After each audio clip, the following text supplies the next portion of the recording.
Hello friends, स्वागत है आप सभी का हमारे इस यूट्यूब चैनल हिंदी साहित्य में। हम लोग चर्चा कर रहे थे MHT 5 के भारतीय काव्य शास्त्र और पाश्चात्य काव्य शास्त्र पर जो आधारित है उसके इम्पोर्टेंट क्वेश्चंस की, जो कि हमारी परीक्षा में पूछे जा सकते हैं। तो हम लोगों ने 9 प्रश्नों को देख लिया था। इस वीडियो में हम बात करेंगे प्रश्न संख्या 10 की, जो है कालरिज के कल्पना सिद्धांत का विवेचन कीजिए। तो आइए देखते हैं इसका आंसर। यह कालरिज का कल्पना सिद्धांत। कालरिज ने दार्शनिक सिद्धांतों को अपनी साहित्य समीक्षा का आधार बनाया। वे आलोचना को एक व्यवस्थित प्रणाली का रूप देना चाहते थे। रचना के गुण दोष विवेचन में उनकी उतनी दिलचस्पी नहीं थी और उन्होंने इस मूल प्रश्न पर अपनी निगाह जमाई कि संबद्ध रचना रची कैसे गई। कालरिज के अनुसार आलोचना का उद्देश्य साहित्य रचना के नियमों का पता लगाना है, दूसरों के लिखे हुए पर निर्णय देना नहीं। आलोचना का जो अर्थ ही होता है कि सम्यक अवलोकन करना। और इन सिद्धांतों को उन्होंने मानव प्रकृति में खोजने की कोशिश की, क्योंकि मानव आत्मा की सृजनात्मक शक्तियां हैं उसे जन्म देती हैं। उनके चिंतन का केंद्र वह सृजन प्रक्रिया है जिसके माध्यम से कविता रूप ग्रहण करती है, और यही वजह है कि कविता की व्याख्या पर उनका उतना बल नहीं रहता जितना कि उसकी सृजन प्रक्रिया पर। उन्होंने ज्यादा बल इस बात पर दिया कि कलाकृति का मूल्यांकन उसी भावना से किया जाना चाहिए जिससे कि उसकी रचना की गई थी, और इस संदर्भ में सृजन प्रक्रिया, कवि प्रतिभा और विशेष रूप से कल्पना का विवेचन और विश्लेषण जरूरी हो जाता है। आलोचना के संदर्भ में यह एक क्रांतिकारी महत्व की चीज थी, और ड्राइडन के बाद किसी आलोचक ने इस समस्या पर विचार नहीं किया था, और कालरिज में इसका केंद्रीय महत्व है। कालरिज के पहले कल्पना के स्वरूप को लेकर कई तरह की संगत असंगत धारणाएं प्रचलित थी। एक धारणा तो यह थी कि कल्पना एक दिव्य रहस्यमय शक्ति है, अतः इसकी तर्क संगत व्याख्या संभव नहीं है, वह अव्याख्या है। ड्राइडन ने लिखा है कि उचित प्रतिभा प्रकृति का वरदान है, इसमें परिष्कार कैसे किया जाए यह अनेक ग्रंथ बता सकते हैं, किंतु इसे प्राप्त कैसे करें यह बताने वाला कोई भी ग्रंथ नहीं है। और वर्ड्सवर्थ ने एक खास तरह की दिव्य दृष्टि के रूप में इसका बार बार उल्लेख किया है कि दूसरे कवि प्रतिभा का संबंध उन्माद से जोड़ा गया था, और यह धारणा जो है वो काफी पुरानी हो चुकी थी और इसे कई प्रतिष्ठित दार्शनिकों और रचनाकारों का समर्थन प्राप्त था।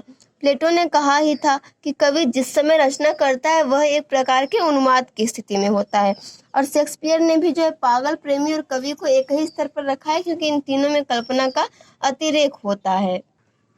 और कालरिज को ये सभी धारणाएं जो है वो मान्य नहीं थी। कल्पना को एक दिव्य शक्ति मानते हुए भी उसे रहस्य में नहीं मानते थे। कारण था, उसे रहस्य में मानने का अर्थ होगा कि अपनी क्षमता पर पर्दा डालना। उनके अनुसार कवि प्रतिभा की व्याख्या न केवल सहज संभव है, बल्कि यह व्याख्या ऐसी होनी चाहिए जो सामान्य बुद्धि और विवेक को सहज ग्राह्य हो। जहाँ तक कवि प्रतिभा के उन्माद से संबंध का प्रश्न है, तो कालरिज का मानना था कि यह धारणा अर्ध सत्य है, कल्पना के केवल एक पक्ष पर बल देने का परिणाम है। सामान्य जनों की जो संवेदना की अपेक्षा है, कवि की संवेदना को और अधिक तीव्र और प्रखर होती है। यह संवेदनशीलता प्रतिभा की विशेषता ही नहीं वरन उसका अविभाज्य अंग भी है। यदि केवल इस गहरी संवेदना पर, जो निश्चय ही कवि प्रतिभा का एक घटक है, विचार किया जाए, तो इससे यह संभावना बनती है कि व्यक्ति मानसिक असंतुलन की दिशा में चला जाए, किंतु यह तो कवि प्रतिभा का एक घटक है। इसके साथ ही कवि में सामान्य से अधिक गति से वस्तुओं में संबंध स्थापन की क्षमता होती है। एक विचार से दूसरे विचार तक और एक बिंब से दूसरे बिंब तक जाने की सामान्य से अधिक क्षमता होती है। यह घटक भी उतना ही जरूरी है। सच्ची प्रतिभा इन दोनों घटकों के परस्पर संशोधन संतुलन में निहित है। ऐसा जो है वो कालरिज के कल्पना के संबंध में विचार था। कालरिज जो है वो अनुभववादी और साहचर्यवादी इन दार्शनिकों से एकदम असहमत थे। कालरिज के अनुसार मन की जो शक्ति है वो साहचर्य सिद्धांत पर आधारित है, जो कि बिंब विधान में सक्रिय रहती है, वह यांत्रिक है।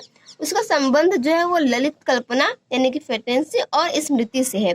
ललित कल्पना और स्मृति के बाद मानव मस्तिष्क के जो काम बचे रहते हैं उनका संबंध विवेक और कल्पना से होता है। यही नहीं बल्कि इंद्रिय बोध और प्रत्यक्षण आदि सभी स्तरों पर इच्छा शक्ति और विवेक की निर्णायक भूमिका रहती है। आइए अब देखते हैं कि कालरिज के अनुसार कल्पना कितने प्रकार की होती है।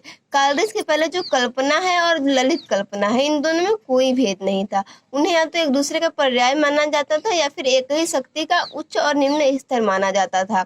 और वर्ड्सवर्थ के मुख से कविता सुनते सुनते अचानक कालरिज को लगा कि कल्पना और ललित कल्पना दो अलग अलग हैं और एक दूसरे से भिन्न शक्तियां हैं। तो इस बारे में उन्होंने चिंतन मनन किया और कल्पना के बारे में अपने तत्वों को प्रस्तुत किया। देखते हैं, कालरिज के अनुसार कल्पना के दो भेद हैं, प्रमुख और गौण।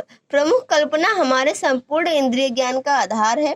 प्रमुख कल्पना के सहयोग के बिना हमें इंद्रियों से जो कुछ प्राप्त होगा वह एकदम अव्यवस्थित, खंडित और गड्ढमड होगा। इंद्रियों के साथ प्रमुख कल्पना का सन्निकर्ष होने पर ही हमें दृश्य जगत का व्यवस्थित ज्ञान प्राप्त होता है।